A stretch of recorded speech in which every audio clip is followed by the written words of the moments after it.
Hi, guys. Hi. Hello, everybody. Where's that from? I don't know.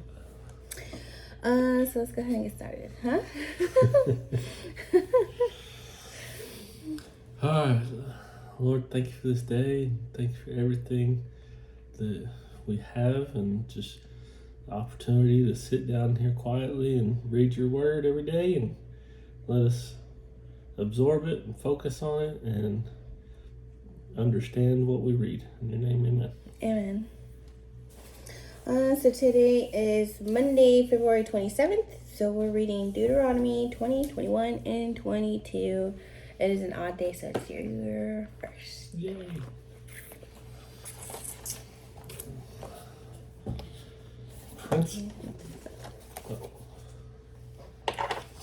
Principles governing warfare.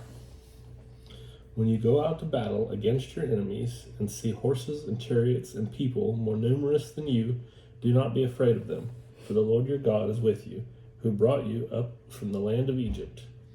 So it shall be, when you are on the verge of battle, that the priest shall approach and speak to the people.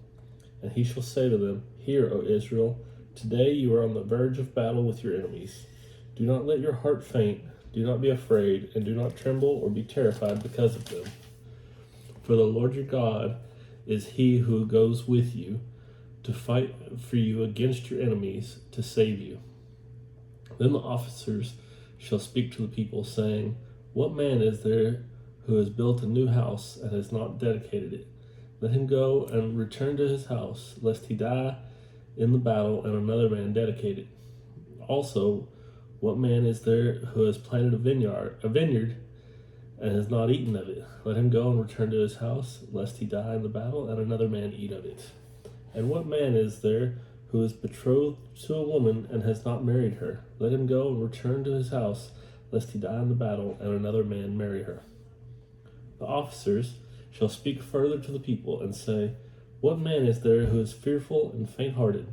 Let him go and return to his house, lest the heart of his brethren faint like his heart. And so it shall be, when the officers have finished speaking to the people, that they shall make captains of the armies to lead the people. When you go near a city to fight against it, then proclaim an offer of peace to it.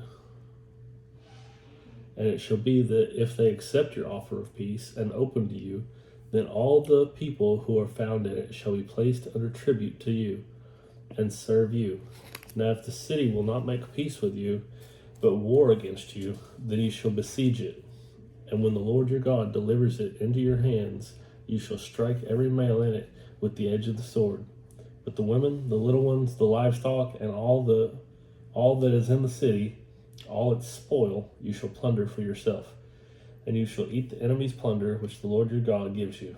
Thus you shall do to all the cities which are very far from you, which are not of the cities of these nations, but of the cities of these people, which the Lord your God gives you as an inheritance. You shall let nothing that breathes remain alive, but you shall utterly destroy them, the Hittite and the Amorite and the Canaanite and the Perizzite and the Hivite and the Jebusite, just as the Lord your God has commanded you, lest they teach you to do according to all their abominations which they have done for their gods, and you sin against the Lord your God.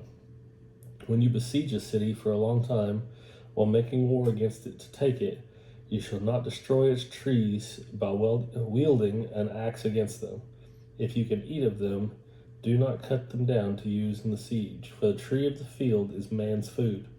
Only the trees which you know are not trees for food may you destroy and cut down, to build siege works against the city that makes war with you until it is subdued. The law concerning unsolved murder. If anyone is found slain, laying in the field in the land which the Lord your God has given you to possess, and it is not known who killed him, then your elders and your judges shall go out and measure the distance from the slain man to the surrounding cities. And it shall be that the elders of the city nearest to the slain man will take a heifer which has not been worked, and which has not pulled with a yoke. The elders of that city shall bring the heifer down to a valley with flowing water, which is neither plowed nor sown, and they shall break the heifer's neck there in the valley.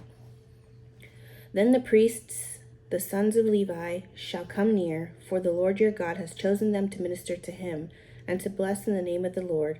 By their word, every controversy and every assault shall be settled.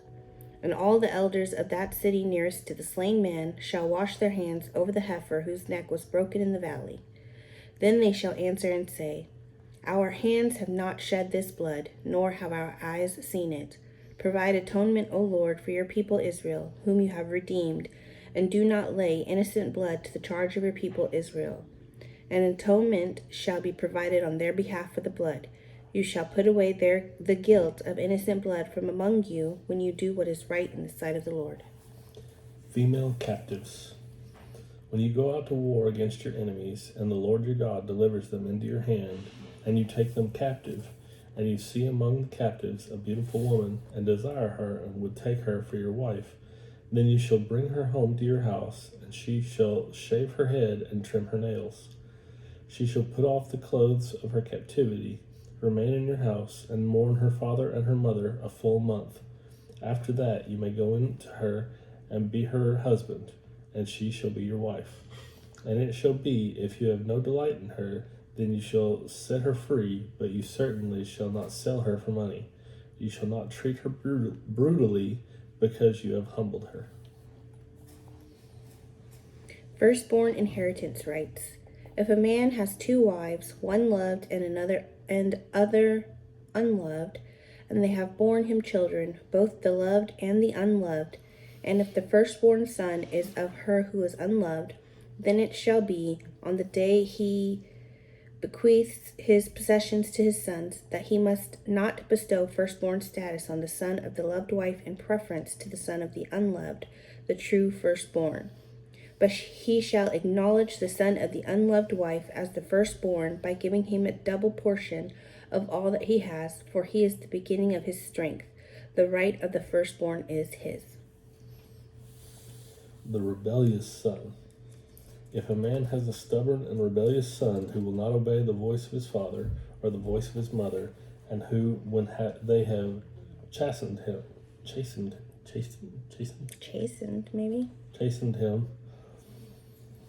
will not heed them, then his father and his mother shall take hold of him and bring him out to the elders of his city, to the gate of his city. And they shall say to the elders of his city, This son of ours is stubborn and rebellious. He will not obey our voice. He is a glutton and a drunkard.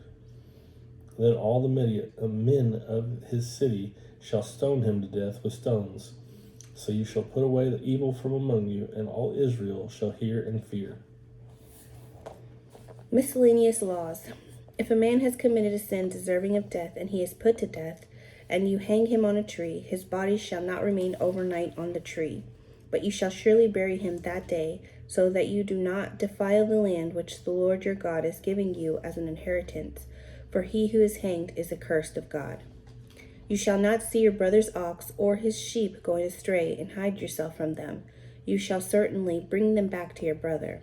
And if your brother is not near you, or if you do not know him, then you shall bring it to your own house, and it shall remain with you until your brother seeks it. Then you shall restore it to him. You shall do the same with his donkey, and so shall you do with his garment. With any lost thing of your brother's which he has lost and you have found, you shall do likewise. You must not hide yourself. You shall not see your brother's donkey or his ox fall down along the road and hide yourself from them. You shall surely help him lift them up again. A woman shall not wear anything that pertains to a man, nor shall a man put on a woman's garment, for all who do so are an abomination to the Lord your God. If a bird's nest happens to be before you along the way, in any tree or on the ground, with young ones or eggs, with the mother sitting on the young or on the eggs, you shall not take the mother with the young. You shall surely let the mother go, and take the young for yourself, that it may be well with you, and that you may prolong your days. When you build a new house, then you shall make parapet for your roof, that you may not bring guilt or of bloodshed on your household if anyone falls from it. You shall not sow your vineyard with different kinds of seed, lest the yield of the seed which you have sown and the fruit of your vineyard be defiled. You shall not plow with an ox and a donkey together. You shall not wear a garment of different sorts, such as wool and linen mixed together. You shall make tassels on the four corners of the clothing with which you cover yourself. The end for today. No, we still got the rest of the mind to read. We're reading till 22. 2. Oh. My bad. Trying to short me of my reading. Laws of sexual morality. If any man takes a wife and goes into her and detests her and charges her with shameful conduct and brings a bad name on her and says, I took this woman, and when I came to her I found she was not a virgin, then the father and the mother of the young woman shall take and bring out the evidence of the young woman's virginity to the elders of the city at the gate. And the young woman's father shall say to the elders, I gave my daughter to this man as wife, and he detests her. Now he has charged her with shameful conduct, saying, I found your daughter was not a virgin, and yet these are the evidences of my daughter's virginity. And they shall spread the cloth before the elders of the city.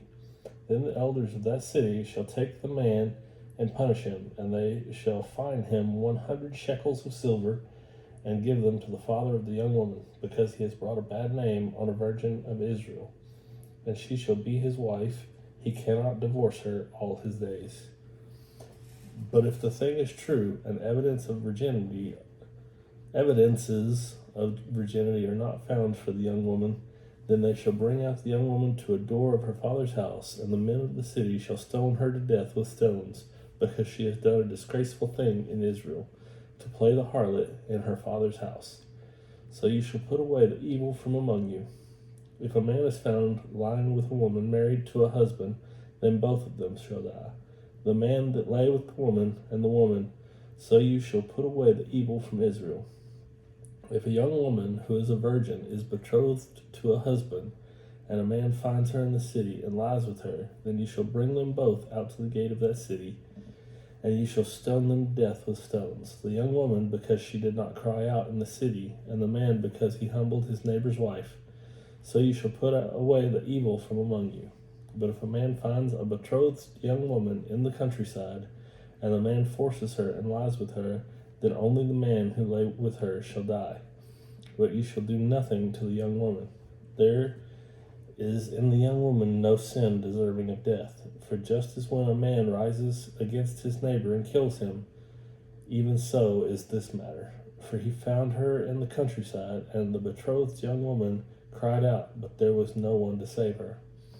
If a man finds a young woman who is a virgin, who is not betrothed, and he seizes her and lies with her, and they are found out, then the man who lay with her shall give to the young woman's father 50 shekels of silver, and she shall be his wife, because he has humbled her.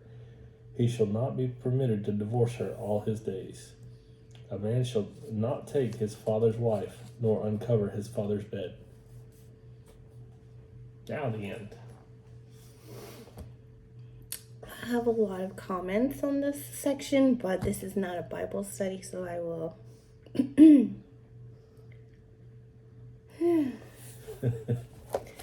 Alright, guys, we will see y'all tomorrow. We have one more day of February. February went by fast, in my opinion. Mm-hmm. We'll see y'all tomorrow, guys. Bye.